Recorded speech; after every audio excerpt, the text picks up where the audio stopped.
দোয়া। আচ্ছা একটা 80 দিলাম সব কাছে। ওই হায়নাদের হাতে যদি এই ফাইজা পড়ে তাহলে ভাই পাগলিটাও যেভাবে মা হয়েছে ফাইজাও এভাবে মা হয়ে যাবে। এসকে মিডিয়ার জনপ্রিয় কন্টেন্ট ক্রিয়েটর টিপু চৌধুরী সুদূর কুমিল্লা থেকে কিন্তু সিলেটের ভাইরাল সেই রাজকন্যা মাইশাকে দেখতে এসেছেন।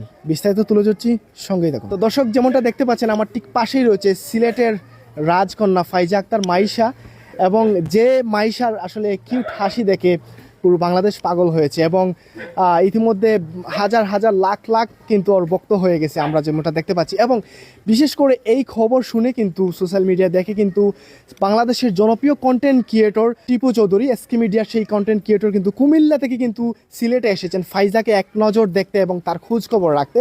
এবং এই মুহূর্তে আমরা কিন্তু ফাইজার সাথে কথা বলবো এবং সর্বশেষ টিপু চৌধুরীর সাথে আমরা কথা বলবো। ফাইজা কিতা হবে ভালো আছো তুমি?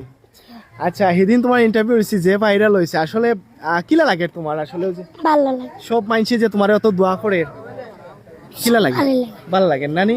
এখন তুমি কিতা করতে আছে ইরায়? আমি তো কইছিলাম যে আচ্ছা আমি তো কইছিলাম যে তোমার যদি কেউ তোমার খরচ নেয় লেখাপড়ার ভরণ পোষণ নেয় তুমি আসলে ফরবাইনি, তুমি তো কইছিলে ফরবা, এখন ফরবাইনি। ফরমু। আচ্ছা, তো আসলে যারা তোমার দেখরা আসলে সোশ্যাল মিডিয়া সবে তোমার দেখরা এবং তুমি আসলে বাংলাদেশে ভাইরাল, তারার উদ্দেশ্যে কিছু খাও? কিছু খাওয়ার নাই, দোয়া করবেন তারা লাগে। দোয়া। আচ্ছা একটা 80 দিলাম সব কাছে। ফাইজার হাসিটা অনেক সুন্দর। সিলেট অনলাইন মিডিয়ার পক্ষ থেকে আপনাকে স্বাগতম, এবং ফাইজাকে দেখতে এসেছেন, সব মিলে কি বলবেন? আসলে ফাইজাকে দেখতে এসেছি, এজন্যই দেখতে এসেছি কারণ এই ফাইজাদের আসলে আমাদের দেখা উচিত। একজন ফাইজা নয়, বাংলাদেশে এমন হাজার হাজার ফাইজা আছে যারা রাস্তায় বড় হচ্ছে, যাদের কোনো নিরাপত্তা নাই। আমি ঠিক এই বার্তাটা দিতেই এসেছি ফাইজারকে সামনে রেখে, যে আমরা আজকে শুধু একজন ফাইজার দায়িত্ব নিলে হবে না, আমরা আমাদের আশেপাশে যত ফাইজারা আছে তাদের দায়িত্ব নিতে হবে। কারণ আমাদের বাংলাদেশের রাস্তাটা ভাই নিরাপদ না। ওরা যে রাস্তায় ফুল বিক্রি করে ওই রাস্তায় হায়নারাও বসবাস করে। ওই হায়নাদের হাতে যদি এই ফাইজা পড়ে তাহলে ভাই পাগলিটাও যেভাবে মা হয়েছে ফাইজাও এভাবে মা হয়ে যাবে। ঠিক আমি এই বার্তাটা দিতেই আসছি। আমরা আজকে ফাইজা ভাইরাল হয়েছে এজন্য ফাইজার পাশে আসছি। আগামী দিন এই ফাইজাকে যেন এই ফাইজাদের যাতে আমরা ভুলে না যাই, আমরা এই ফাইজাদের পাশে, ফাইজারা যেখানেই থাকুক, ফাইজারা যেখানে থাকুক, মোহনারা যেখানেই থাকুক। আপনারা জানেন মোহনাকে বিমানের এমডি অত্যাচার করার পর এটা পুরোপুরিভাবে ধামাচাপা দেওয়ার চেষ্টা করেছিল আমাদের এটিএন বাংলার সাংবাদিক আলী আসগর, ইমন ভাই সহ আমরা কোর্টে পর্যন্ত ওর জন্য এখনো পর্যন্ত লড়ে যাচ্ছি।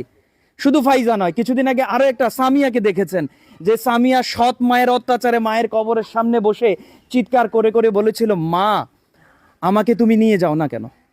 কতটা কষ্ট থেকে বলেছে, সৎ মায়ের অত্যাচার থেকে বলেছে। আজকে ওর হাসিটা দেখে আমরা সবাই মুগ্ধ হয়েছি, ফাইজার হাসিটা। এই হাসিটা যাতে নিভে না যায়। এই হাসিটা নিয়ে কি বলেন ভাইয়া? এই হাসিটা দেখতেই তো আসলাম। এই হাসিটা দেখতে আসছি, এবং ফাইজাকে কি বলবো, ওরা গোবরে পদ্ম ফুল ভাই। আমাদের রাস্তায় আমাদের আশেপাশে এমন ফাইজারা অনেক আছে যারা রাজ্যবিহীন রাজার রাজকন্যা, কিন্তু আমি জানি যে রাজার রাজকন্যা, কিন্তু আমি আইসা শুনলাম যে আসলে ওর যে রাজা, সেই রাজাও নাকি আরও এক রানীকে নিয়ে চলে গেছে, ওকে বনবাসে ছেড়ে গেছে নানির কাছে। সে নানির কাছে বসবাস করছে, এবং ওকে বলেছিলাম যে চলো আমার সাথে চলো, বলে যে না আমি নানিকে ছাড়া যাব না। ওই যে নানি এতটাই ভালোবেসে ওকে মানুষ করেছে। আসলে রক্ত ব্লাড কানেক্টেডই যে মানুষকে মানে ইয়ে করবে, ভরণ পোষণ দিবে বা তাকে ভালোবাসবে, এটা কোনো কথা নয়। ব্লাড কানেক্টেডের বাইরেও কিছু মানুষ আছে যারা আপন থাকে। তাই মনে করি নানি সেই একটা